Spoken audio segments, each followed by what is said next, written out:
everyone and welcome back to the channel.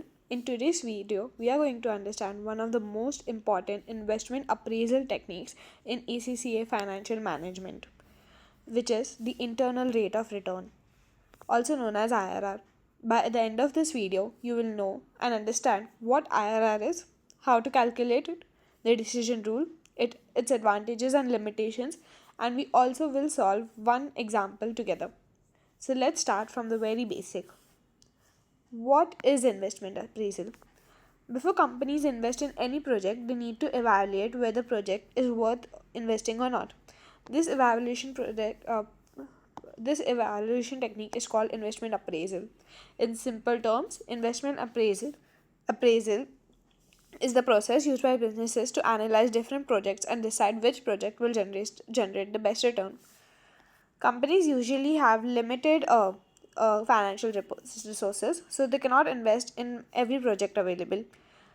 Because of this, they must choose between the projects and that are most profitable and create the highest value for the company. Some of the most commonly used investment appraisal techniques include payback period, net present value, NPV method, or the internal rate of return. In this video, we'll mainly focus on the internal rate of return. So, what is the internal rate of return or IRR? And IRR is defined as the discount rate that makes the NPV of a project equal to zero. What this means is that the IRR, the present value of all future cash inflows, becomes exactly equal to the initial investment. So, if a project if a project has a higher IRR, it generally means that the project is more profitable. This makes IRR a very useful tool when companies are comparing different investment opportunities. Now, the formula to calculate IRR.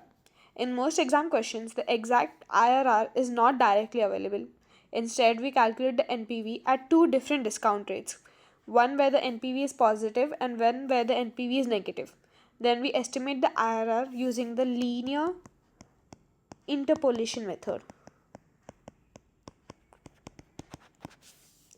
where L is the lower cost of capital, H is the higher cost of capital, NPV at the lower cost of capital and NPV at the higher cost of capital are denoted by this. This formula helps us estimate the IRR between two discount rates.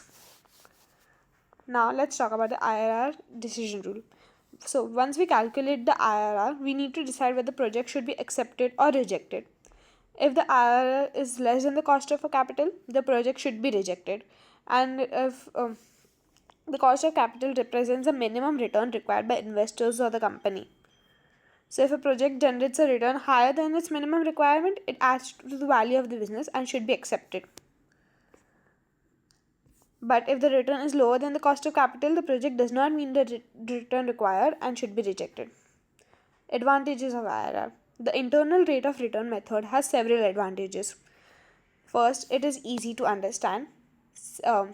Since the IRR is expressed as a percentage, managers and investors can easily interpret the profitability of a project.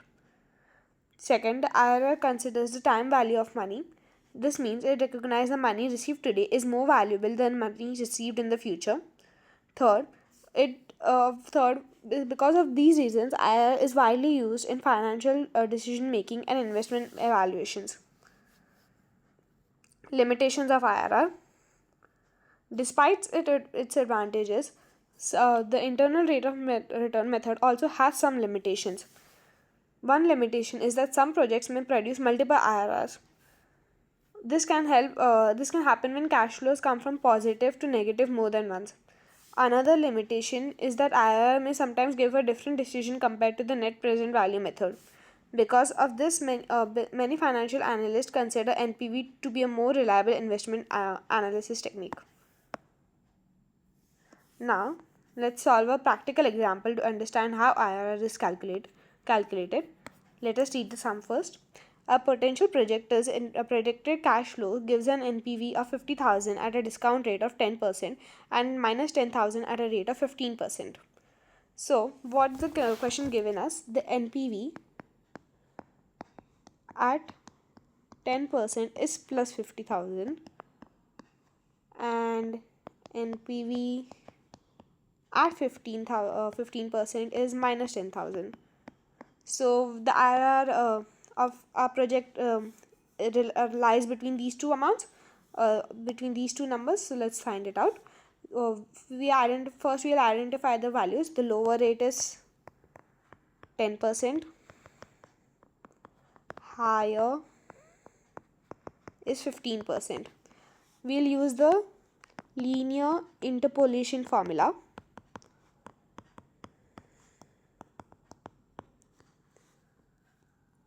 So using the linear interpolation formula, our IRR can be calculated using 10 plus 50,000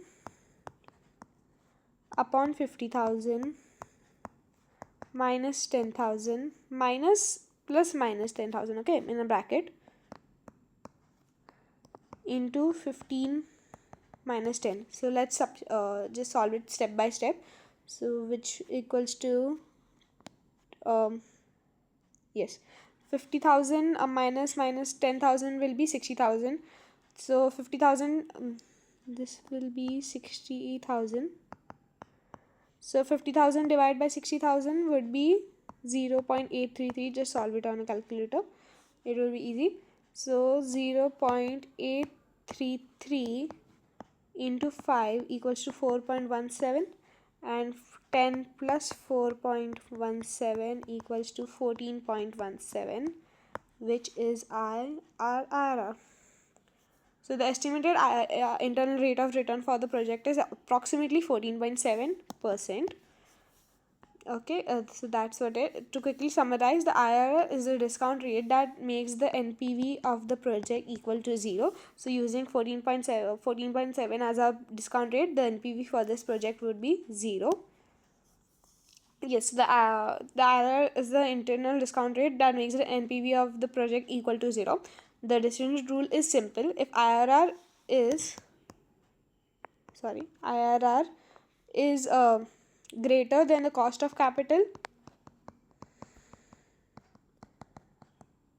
we'll accept the project, and if it's the cost of capital is greater than the IRR, then we'll decline the project. Understanding IRR is extremely important for ACCA Financial Management exams and real business decisions.